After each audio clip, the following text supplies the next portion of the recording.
149મી રથયાત્રાને શાંતિપૂર્ણ અને સુરક્ષિત રીતે સંપન્ન કરવા માટે પોલીસ તંત્ર દ્વારા વ્યાપક આયોજન કરવામાં આવ્યું છે। સમગ્ર રૂટ ઉપર 3000થી વધુ પોલીસ જવાનો તૈનાત કરવામાં આવશે। રથયાત્રા પૂર્વે ફૂટ પેટ્રોલિંગ, વાહન ચેકિંગ અને કોમ્બિંગ ઓપરેશન પણ હાથ ધરવામાં આવી રહ્યું છે। આગામી જે 149મી રથયાત્રા જે નીકળી રહી છે એના અનુસંધાને અમારું ઝોન 2 પોલીસમાં ટોટલ 3000 જેટલા પોલીસ માણસોનો બંદોબસ્ત રાખવામાં આવ્યો છે। બંદોબસ્ત જ્યારથી શરૂ થાય એ પહેલાં એરિયા ફેમિલિયરાઇઝેશન માટે અમે ફૂડ પેટ્રોલિંગ, વાહન ચેકિંગ અને કોમ્બિંગ જેવું આયોજન કરેલું હતું।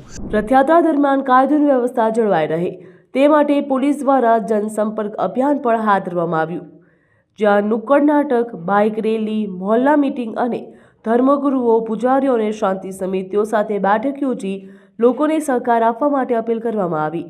આ ઉપરાંત આગ જેવી ઇમરજન્સી પરિસ્થિતિને પહોંચી વળવા માટે મોક ડ્રીલ યોજી વિવિધ વિભાગો વચ્ચે સંકલનની ચકાસણી પણ કરવામાં આવી છે।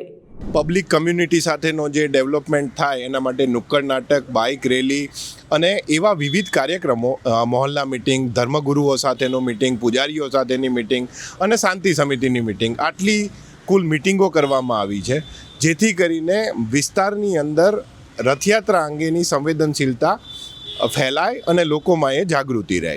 મારો જે વિસ્તાર છે એમાં 2.7 કિલોમીટર જેટલો વિસ્તાર શાહપુરમાં છે।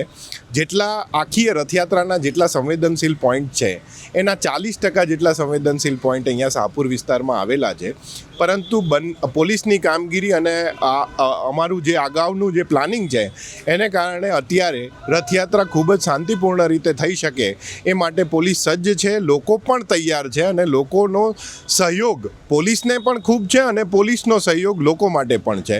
તો જેથી કરીને અત્યારે આગામી રથયાત્રા તમામ શાંતિપૂર્ણ રીતે નીકળે, લોકો ભગવાન જગન્નાથના દર્શન શાંતિપૂર્વક રીતે કરી શકે અને દર્શનને માણી શકે એ જ અમારી તૈયારી છે।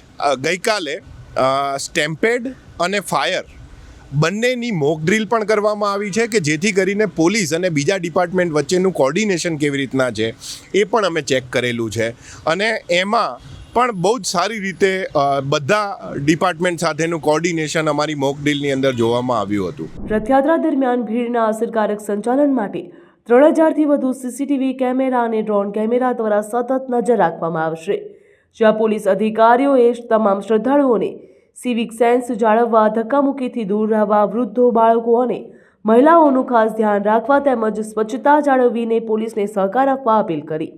જે સીસીટીવી છે કે જેમાં ક્રાઉડ મેનેજમેન્ટ માટેના સીસીટીવી કેમેરાઝનો ઉપયોગ છે, ડ્રોન છે એનો ઉપયોગ કરી રહ્યા છીએ, બેરિકેડિંગ અને એના માટે અમે પ્રોપરલી પ્લાનિંગ કરીને કે જેથી કરીને ક્રાઉડ મેનેજમેન્ટ પ્રોપર થઈ શકે, એની સાથે ટ્રાફિકનું મેનેજમેન્ટ પ્રોપર થઈ શકે એના માટે 3000થી વધારે સીસીટીવી કેમેરાનો અમે ઉપયોગ કરવા જઈ રહ્યા છીએ, ડ્રોન કેમેરાનો ઉપયોગ કરવા જઈ રહ્યા છીએ। 149મી રથયાત્રા દરમિયાન સુરક્ષા, ટ્રાફિક વ્યવસ્થા અને ભીડ નિયંત્રણ માટે પોલીસ તંત્ર દ્વારા તમામ જરૂરી આયોજન પૂર્ણ કરવામાં આવ્યા। હવે પોલીસની અપીલ છે કે તમામ શ્રદ્ધાળુઓ નિયમોનું પાલન કરે, ધક્કામુક્કી ટાળે, બાળકો, મહિલા અને વૃદ્ધોનું ખાસ ધ્યાન રાખે તેમજ સ્વચ્છતા જાળવણી અને પોલીસ તેમજ વહીવટી તંત્રને સહકાર આપે।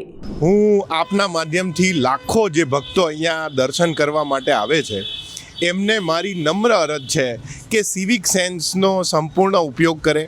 જ્યારે ધક્કામુક્કી જેવી જગ્યાઓ છે તો ત્યાં પોતે ડિસિપ્લિનમાં રહે, દર્શન કરવા માટે આવે તો પોતાના દર્શન તો થઈ જ શકે, બાજુવાળાના પણ દર્શન થઈ શકે એ માટે એવું ધ્યાન રાખે, વૃદ્ધો, બાળકો અને મહિલાઓનું ખાસ ધ્યાન રાખે। બેરિકેડિંગ જે કરેલા છે એ આપની સુખાકારી માટે અને આપની સગવડતા માટે કરેલા છે। બેરિકેડિંગનો યુઝ કરીએ, આપણે એકબીજાને ધક્કા ન મારીએ, જ્યારે પણ દર્શન અથવા પ્રસાદીની વહેંચણી થતી હોય ત્યારે એકબીજા રશ કરીને દોડીએ નહીં। આ જેટલા બેઝિક જે સિવિક સેન્સના નિયમો છે અને ત્રીજું જે કચરો છે એ કચરો ન ફેલાવીએ। આ અમારી અપેક્ષા છે કે તમે એક સારા નાગરિક તરીકે, સારા ભક્ત તરીકે રથયાત્રાને માણો એવી જ અમારી શુભેચ્છા। આ પ્રકારે અમદાવાદ ખાતે યોજાનારી ભગવાન જગન્નાથજીની 149મી રથયાત્રાને લઈને મંદિર ટ્રસ્ટ, એએમસી, વહીવટીતંત્ર તેમજ પોલીસ વિભાગ સંપૂર્ણ સજ્જ છે।